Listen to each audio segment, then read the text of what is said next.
So yeah, I just wanted to I wanted to kind of start by just kind of just talking a little bit about the importance of networking. Obviously, that's kind of what we're doing here. Yeah. And you know, I feel like I'm a little long-winded. You know, No, I no, kind no, of no. but you know, it's important to surround yourself with people that that are on a similar page. You know, that are you know, when you're trying to do something like make movies or it's something in the creative space, you know, that's one thing. Like, don't get me wrong, I love my fellow man. Sure. You know, just being around. I genuinely enjoy being around people, meeting new people, stuff like that.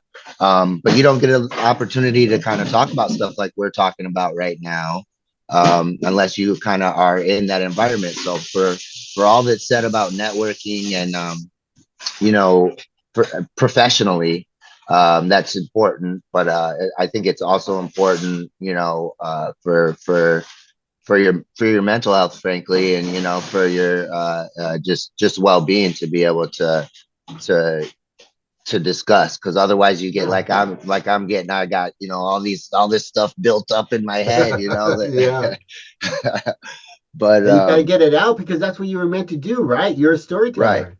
You're a yes, storyteller. So, Kai, I was thinking about what you had said in the last episode, sure, and that how you have the roots, right? And you're and of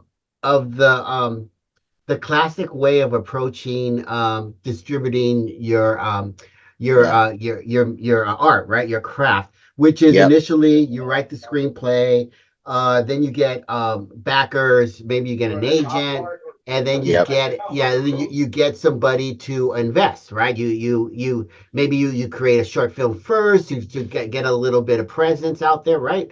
Um, right, yes, that's absolutely true. That's the way to do it. But you know what, Ty? I think that, bro, I think that has changed. Check out yeah, my recent article that I wrote in LinkedIn. But what I talk about now is that how it seems that with AI, we have taken the power away from Hollywood and given it to everyone. So sure, now we have programs called let's see, Pika. There's programs like Sora. There's one that Google just let out that actually you can have like a still picture of somebody, and then from that it'll record your expressions. It would like recreate the expressions. So from a still image, you can have yourself talking. And then yeah, there's the 9/11 Labs. I think it's 9/11 Labs. I don't know, it's 50/50, but another way of doing voiceovers with different actors, right? So when you create something, you could use other people. You don't even for have to. yeah, ADR, yeah, Yeah, yes. So yeah, it's all changing, and it's only at the baby level right now. You know, it's still a fetus, right? right, It's all gonna change, bro. So we're also gonna do this. You and me, bro. You and me, yeah. bro. We don't need. I mean, I'm not gonna say we don't need Hollywood.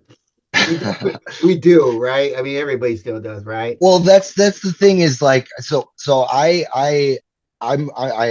follow you 100%, and I do Thanks, see that bro. we're approaching that time where like one guy, like I joke, I'm like, wouldn't it be funny if you with AI were able to create an entire like feature length film and then the only credit at the end was you? You know, like, and thinking of that is like, I'm a true like movie lover. Like they're a huge part of my life, going back to when I was like 8 years old. You know, I saw Jurassic Park in the theater, and you know, there was something like, I'm a kid, I'm a little boy, 8-year-old boy who's into dinosaurs, and then I go and see Jurassic Park, and you Wow. know, something was like, you know, he didn't really bring dinosaurs back to life to put in this movie. You know, Yeah. like it's something, even as a kid, I'm like, he did something. This is movie magic that I'm Yeah. witnessing right now, you know, like, and no part of me was like, oh wow, how did he get the dinosaur to bite that truck when it did, you know, like I realized that there was something else going on, you know, artistically. And that was the moment for me where I'm like, oh yeah, I got to do this. I got to, you know, this is what I was put here to do. But Wow. in that same thread, it's like I love films. I love how collaborative they are. Like Right.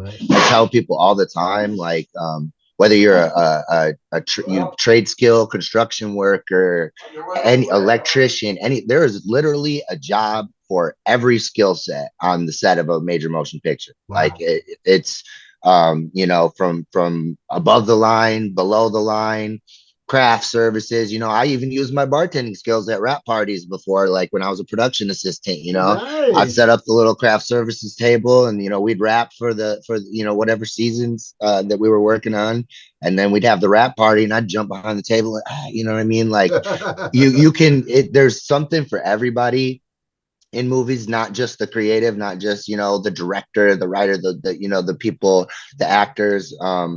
And so, you know, part of me is like a little sad if if we're headed toward a direction where you no longer need the studios, you know, for the financing and residuals. Like I understand, I follow the writer's strike and the actor strike, you know, closely. Like I understand where they're coming from as far as and what you mentioned as far as taking power from the studios, because I mean, yeah, let's face it, if somebody's making hundreds of millions of dollars in salary and taking all these vacations and stuff, but the person, you know, that birthed the idea is barely able to survive, you know, like that's not right. Like absolutely, I'm against that. And you know, power to the unions, to the people. Like I'm all for the solidarity, but at the end of the day, I just would hate to see, you know, Universal Studios. I love going. That's my favorite place in LA to go is Universal Studios. Like Yeah. I've got the season pass.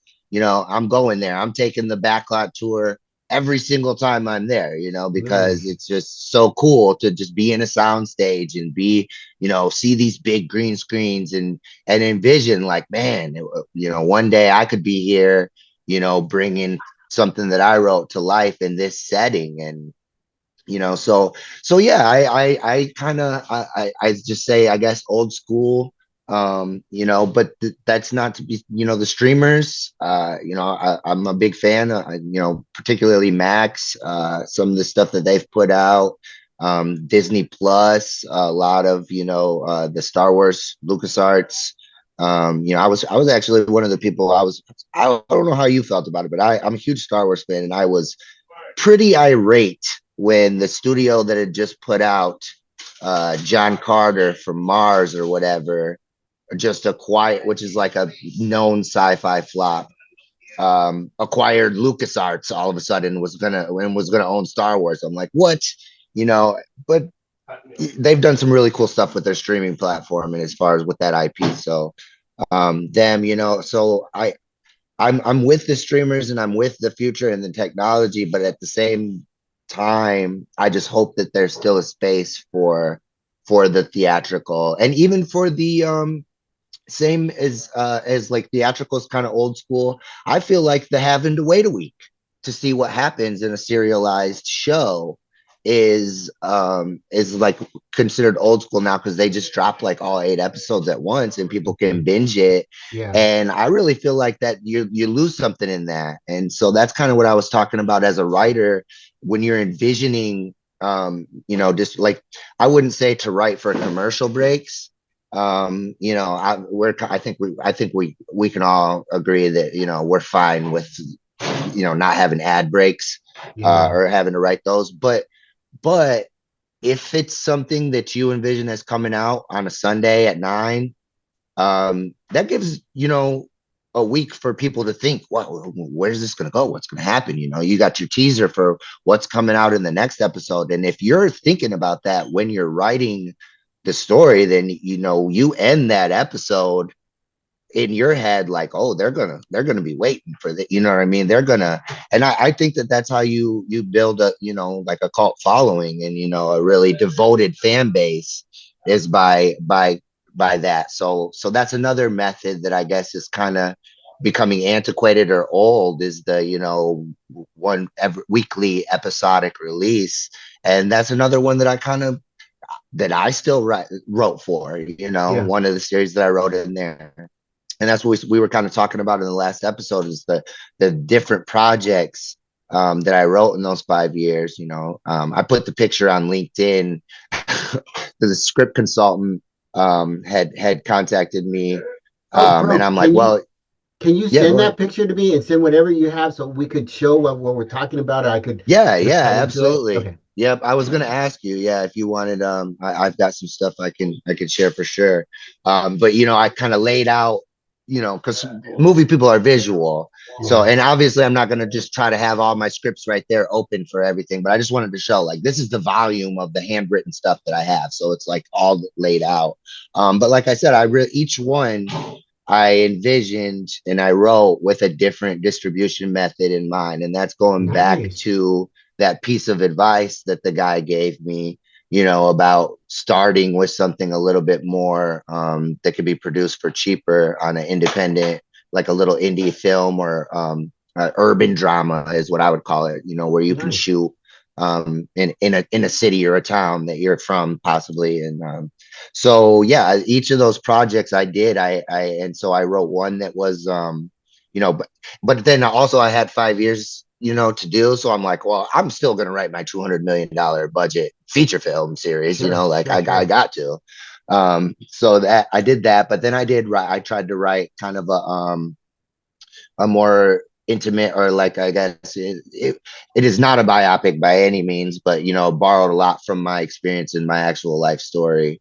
Really, that series is centered a lot more around my ex-wife, who's someone that I pretty much grew up with. So the lead is actually, you know, a black female lead, you know, which is something that I think nowadays interests, you know, Hollywood in the interest Sure, of, you yeah. know, diversity and just kind of hearing voices that we haven't heard from a lot. You know, but that wasn't necessarily my motivating factor, but it is something that I feel like could potentially help to market the project. But I wrote that as a limited series. So same thing, you know, 10 episodes. I would like them to come out, you know, Sunday at 9, for example, HBO, whatever. I envisioned for distribution methods, I envisioned premium cable or prestige television. So that's like your FX series that they have Mhm. now. AMC, I think, makes really good prestige TV. And if you notice, you know, The Walking Dead, those type of Oh yeah. serialized shows, yeah, granted, you're not getting like a story of the week type vibe where you get a beginning, a middle, and end. It's more a long story, serialized, and you're having to wait to see what happens in the next step. You're having to tune in. I mean, obviously, it's going to drop to a streamer, and you can, if you miss it, that's an advantage of living in this day and age, is that if you miss it when it comes out, yeah, it's going to be streaming the next day anyway, so you can watch it, Yeah. or you can wait for them all to build up and then just binge them. But like I said, I wrote the series, you know, for a limited, so one season, and then that's it. So you will get a beginning, a middle, and then a conclusion, and Wow. then that's it. You know, no season two. So then the project that I told you about initially, the Mages of Aya, I'm sorry, Mages of Aya is that's my big one. That's my okay. Well, now I've done the limited series. I've done my feature film series. Now I want to write something that can go, that can just go and go, that I can revisit this world and tell stories in it, that other people can collaborate if they want to spin off a animated series and borrow kind of the world that I've created, the characters, you know, or create their own characters that exist in this world of Aya. Wow. Wow. They can. So that's the one that I wrote, a pilot, so feature length pilot, like 2 hour long pilot. And then I have a little over 8 episodes in season one. I have all 10 outlines. My vision is being about 10. And then once that's handwritten. So once I type it, it'll probably be closer to 8, which is kind of like the typical I've been noticing for streamers, is like it's 8 episodes at a time typically. Um, so in addition to the pilot. So yeah, that's my big one, you know, I heard this quote one time about George R. R. Martin, the author and creator, Love Game it. of Thrones. Yeah. Yes, big Fire fan and Ice, myself. right? That's what he called it first. Fire and Ice. I think his The Song of book. Fire and Ice. Yeah, yeah, the Okay, Song of got it. Fire and Ice. Yep. The first book's called Game of Thrones, and it's like Oh, it is Clash of called Game Swords or now. something. Oh, The nice. first book in the series. Uh, Yeah. Um, and of course he hasn't finished it. Speaking of like writers, and that's he gets a lot of flack for we never you know finish it. We always I see know. we see the whole story, you know? Yeah, yeah. But his so this quote I heard it they were talking about him. They said there's world builders and there's masters of the universe. And Hmm. they said that's George R. R. Martin. He's a master of the universe. So that's kind of what I mean, if you read his books, to their line, like their family line going back however many generations, he's got a whole into or glossary like of terms and all their house sigils and Yeah, all their beautiful. everything. It's so detailed and so richly imagined, and so that's what I wanted to recreate with the Mages of Aya. So I had a lot of fun with Wow. that, like down to drawing the world, the actual globe itself, building these different nations, and the people. And the story is like I would pitch it as Harry Potter and Game of Thrones, so kind of a dark Nice. fantasy, but it definitely follows people learning and magic is like the through line, that connects it all. It would be unique, or I think it's unique to kind of some of the other things, is because while it's a fantasy, I'm dead set there is no fantasy creatures, no orcs, no elves, no, they're all humans. They're magic. They have magical powers, but Nice. they're humans on I that love it. aspect, because I just kind of feel like when you have the evil, the bad guys, and they got the horns, and they're green or whatever tusks. I think the evil takes many forms, and one could even make the argument that there is no good and evil. It's just Hmm. humans making choices based on whatever it is. People do evil things, but a lot of times there's other factors that cause them to do those things. So that's what I'm touching on, but with magic basically. So and it also gave me a chance to just I don't feel like any of our modern fantasies. Love watching Lord of the Rings. Like once a year I'll watch the whole Lord of the Rings saga, Nice. and you Nice. won't see a single black face in the Lord of the Rings movies. Like I'm not, no shade against Peter Jackson, but I feel like my culture and my people specifically haven't really been very well represented in Agreed. fantasy, in fantasy. So uh Yeah. Yeah. this is by creating a whole world out of thin air, I can now populate it with all types, and it's the same with Game of Thrones, which I love. And you can make I think you make the argument or the defense that, well, Westeros is a take on medieval Europe, and right, and back in those days there weren't Africans interacting with medieval. When he goes But across to, that's not true, brother, because I mean, and that's you're right. But people yeah, don't know that, but we're we're teach that there wasn't, and that I think that's an excuse because you had the people coming down from oh God, what is it called? Um oh God, because even Nubia, Shakespeare talked about it. Um uh like the from Nubians Morocco. and, Yeah, oh, coming in okay, from yeah, Morocco. Moroccans, yeah, And, yeah, and yeah, yeah, yeah. and That then was in on the Silk Africa. Road, I Yes, think. yes. Yeah, yeah, And they interacted and they had their armies and they did the whole thing too. So they were yeah. the The only shiny thing. armor, Yeah, they the had the them. the Yeah. thrones, the But nobody talks castles. about it. Nobody Yeah, does. yeah, It's like, no, no, no, no. It was, and that's okay. Hey, look, that's okay. But the world is changing. Where yep. the face of the world is changing. I think, and you brought another really interesting thing up, right. When you talked about Martin, you said that we are the creators of the world, the creators of the universe. Well, he is, and he is. He's wonderful. Hmm. You know what, Ty? I think we all, as writers and creators, we all see these worlds and visions. I mean, I know, like you saw this on your head because that's what you were meant to do. You're telling stories. I see my stuff on my head, but I think Hmm. what's happening, brother, is I think we're moving from the traditional way of approaching being a storyteller to immersive telling. And what I mean, Yes. yeah, and what I mean by that is that our stories that we're creating now, and I think our writers out there right now, and a lot of them already are jumping into it in games and immersive games, VR games, stuff Sure. like that. We are creating the stories and the worlds now that in the future people are actually going to be immersed in them. Right. So Right. I think that's what's happening now, and that's why I think it's a really exciting time. I think storytellers are going to take lead. I think we're going to be the ones that it's not going to be so much, are you technical? Well, we have AI for that. Oh, wait a minute, you're creative? Okay, come on in.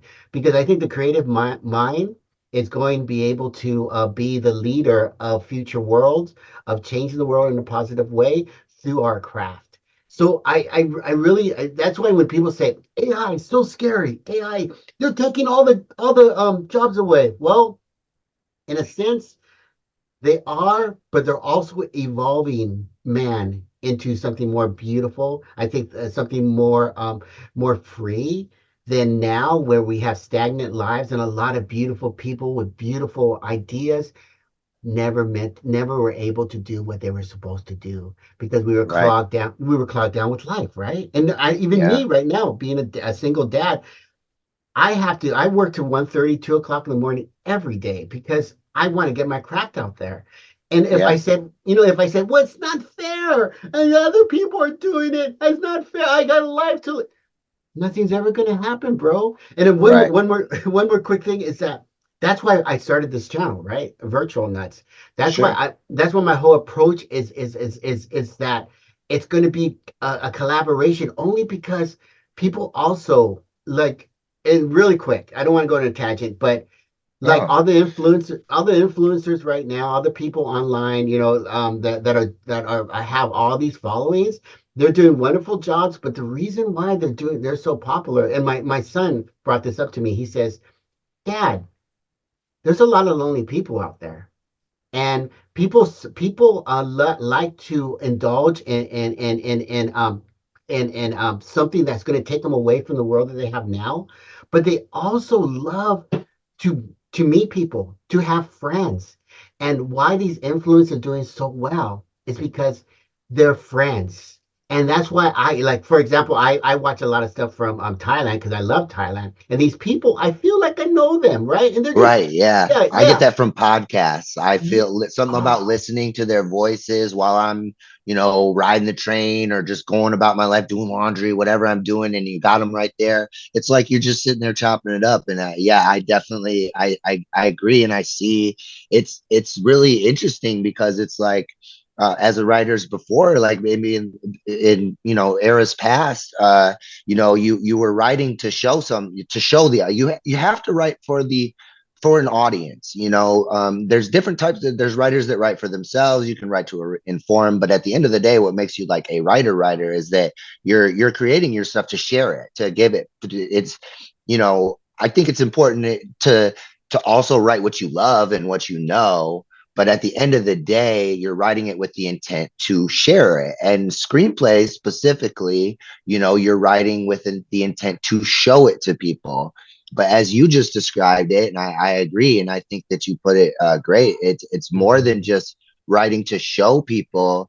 You're actually inviting them in to this world that you're creating now, and that is it's really exciting, and it's cool that we are in this time, and I'm so happy, and just I try to stay in my gratitude that I'm out now.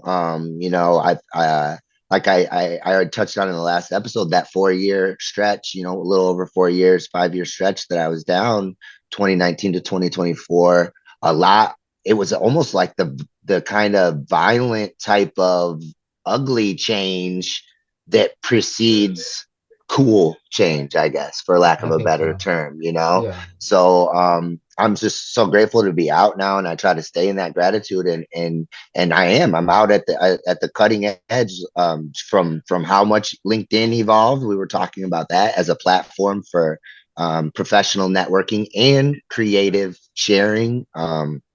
That's cool. Things going, they just settled these strikes in Hollywood. We're kind of, the streamers are kind of, slowly starting to consider the little guy, I guess, or the up and comer. So I'm really excited about this era, and I'm excited that I'm out here and able to experience it and connect with people like you, and Thank you. I'm really Likewise. glad we met and linked up for real. I definitely see that we do, like, I talked about it a little before. You're the Piper Oh, the HP, helicopter. yeah, HP So Piper that's Dragonfly. your that was you, right? Like, did you was it inspired by any type of tech that is out there, or just like, Oh, thank sorry you. I if appreciate you it. don't want to talk about it or Oh spoil no, it or anybody, oh read it no. on Medium.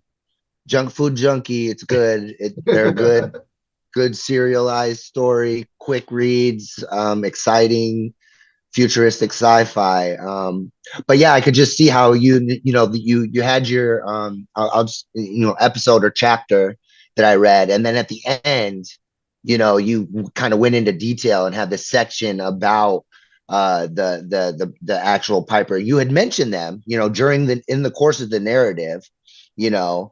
And so, as a reader, as they do, I'm envisioning what I'm envisioning, but it was just so cool to see how then you took the time to show it and to give the specs and talk a little bit about what it can do. And like, that's the type of creation that I like to do as well. Like, the narrative story is important. It's very important, especially as far as connecting to your audience. Like, people want to tune in, or they want to read, or they to connect to a character, or a trial that a character is going through, and let that guide them. But like, sometimes as creators, for like, I lose track of the story because I'm just so immersed in like creating the world Yeah. around these characters. So, the narrative is what I think hooks the audience, but the extra stuff, like, to show what you're seeing and what it is, and really take the time to create that environment that your narrative is taking place in. That's really cool, and it speaks to what you were saying about it being, us kind of shifting towards a more immersive storytelling style, because yeah, I mean, you designed it, and then AI uh can help. I mean, that's the first thing that blew me away when I described to Copilot. Basically just took the descriptive text, from my script, and put it into Copilot, Copilot. I and gotta check that it out. built me. Oh yeah, that's Microsoft's AI. I think it's Copilot similar to Bing and GPT. I think it's using GPT-4. or Don't Claude. quote me. Claude is Yeah, also pretty good. what is it? Claude, Claude Claude. Opus is pretty good too. But Okay. you're so right. And God, I thank you so much. Yeah, yeah, No, thank you. but so the dragonfly, just yeah, no, I loved it. Of course, I love to talk about my story, right? Whatever, right? Yeah, Whatever. But yeah, so the HP dragonfly peeper yeah, is a yeah. yeah, People, yeah, I wanted to create something that was um way advanced because it takes place in the future, right? And yeah. this battle, Borderline sentient. yeah, it actually I don't want to ruin it for you, but that's what happens. Sure. Yeah. So yeah, and but I got the idea. Ty is from I watch a lot of anime too, and I did it before until my oldest son came back from Europe. He long story short, long story, but I have a son in Europe that was living with his mom, and he's living with me now, and Okay. he's really into anime, and he's a music guy. He's great, and he said, "Dad, watch this anime stuff with me," and I did. So I watched Attack on Titan. I loved it, and then I'm watching My Hero Academia, and they do a lot of like they'll play the character right, and then all of a sudden, a 3 second clip, boom, they talk about the character. And they talk about their what they're doing and who they are and their quirk they call it, the special powers. And I thought, Okay. I love that. I love it. Oh, so they do that. And then I thought, you know what? I'm gonna apply that to my, it just as a test because I only did it on one. I'm gonna apply it on my in my stories. I'm gonna start giving little tech specs. And I'm Yeah. so glad that you liked it because I'll go back and do that thing. Because if you liked it, wow, you're another writer. I think other people will like it. So I'll go and I'll start explaining the Silicon Spear, the Sentinels. Those robots are badasses. They're cops. They're cops. They're modern cops.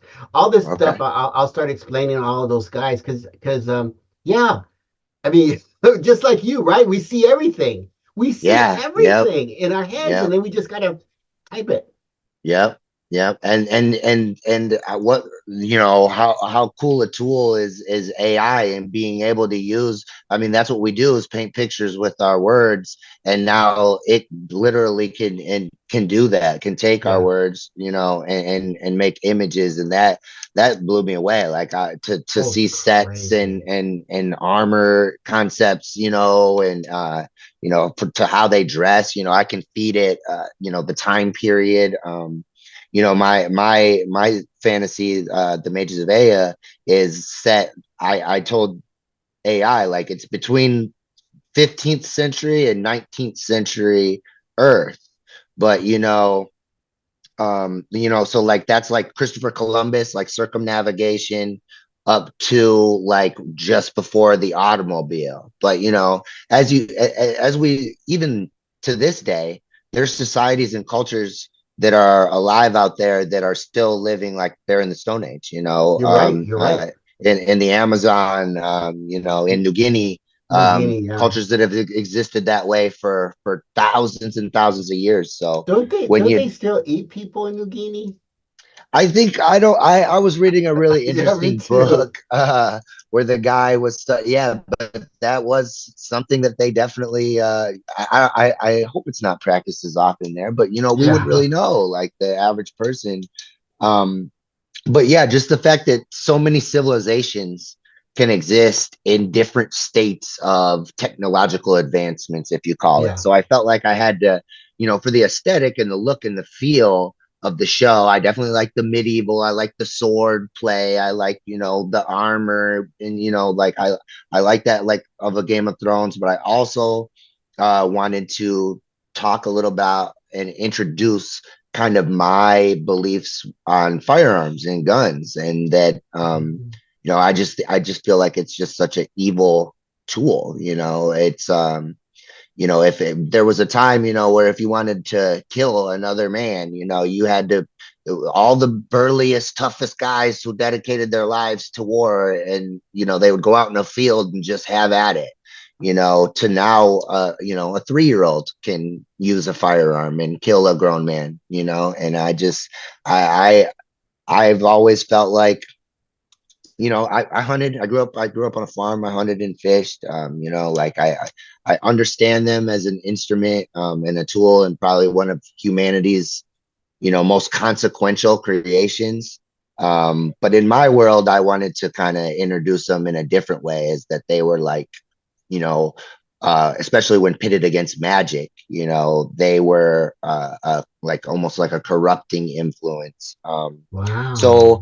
that's kind of where I had to set a cap for the advancement level, because I couldn't just have people flying around in cars over here, or driving cars, or flying in airplanes over here, but over here they're still riding horses and shooting bows and arrows and doing magic. Mm. So I made a little time frame. But as I was saying, with AI, it's cool to be able to tell it that, like, look, no, like, when I tried to tell it, for example, magic is like the thing, like the series is set up with humanity, and a human being, to be a human being is to be mage.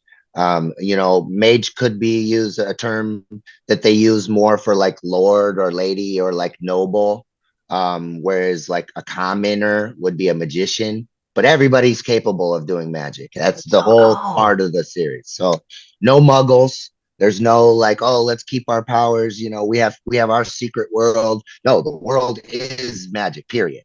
And so with that, there the religion is science. Kind of flips it on its head.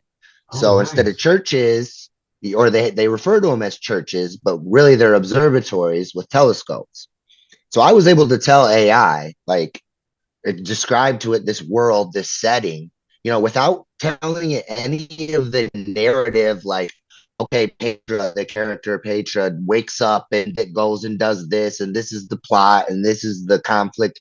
Didn't tell it any of that. Didn't tell it the narrative at all. Just started telling it this is how the world works. This is some of the rules with magic. This is what there's a spirit realm, similar to the upside down in Stranger Things. If you watch Stranger Things, how there's this other world that they can come in and out of. Well, Oh, in Aya, there's the alternate universe or alternate version where the dead go, and certain mages can converse, speak through there, or they can walk, and yeah. So there's that, and so I'm feeding this all this to Copilot, and I've come to where and it took me some practice, but to where I can only describe it as I calibrate it. So uh, before I sit down and type my script, I'll use it to, some people are like, oh, AI is cheating. I'm like, I'm doing a lot more writing using it than I would be without, so I don't consider yeah, it to be it's not cheating. cheating. No, it's not cheating. And um, the funny thing is that AI, everybody says, oh yeah, you can write a whole book. Dude, you can't write a whole book. You can, and but you can tell, like, because I use it also to clean up my grammar yeah, to clean it and up. to, Yeah. yeah, yeah. Sometimes my thought isn't 100%, then I'll use it and then I'll clean it up. But I noticed that AI uses a lot of the same words in descriptions, Hmm. so I have to go back and say, oh God, that sounds terrible, and I put in my own stuff and I clean it and Right. I fix it. So I don't, people are so scared. Oh no, it takes away the creative process. It takes away. No, dude, it No. empowers you, man. It It empowers does. you. It's like having an editor, Yes. an editor, a collaborator. I have found it to be invaluable, and I'm just scratching the surface. I mean, I just got out after doing 5 years in a prison yard. You know what I mean? Like Yeah. I'm a tech savvy guy. I mean, I've always had computers, and I know a little Well, bit you about went to tech, but UCLA, right? You went to UCLA. it was Los Angeles City College, but it was a Oh, film program that was oh, got it. sponsored Okay. by UCLA. Yeah. Yeah. So, but yeah, I had access to that was the big lure of film school, was that I had access to all the equipment and the editing labs and everything like that. But yeah, but since I've been out, I mean, I'm using I haven't paid for any AI. Like, I'm using the free stuff that's available to me, and I'm able to do so much with it. And that's where I was saying I've come to where, before I do anything with it, in regards to the Mages of Aya, the project that we're working on, me and AI, I Good calibrate it. team. Yeah, yeah.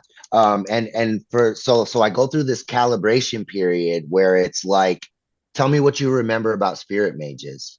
Oh And it'll tell me, yeah. boom, boom, boom. Okay, tell me, do you remember where we last left Petra, or stuff like that? Is And this Copilot? this is Copilot, Because and none of mine do that.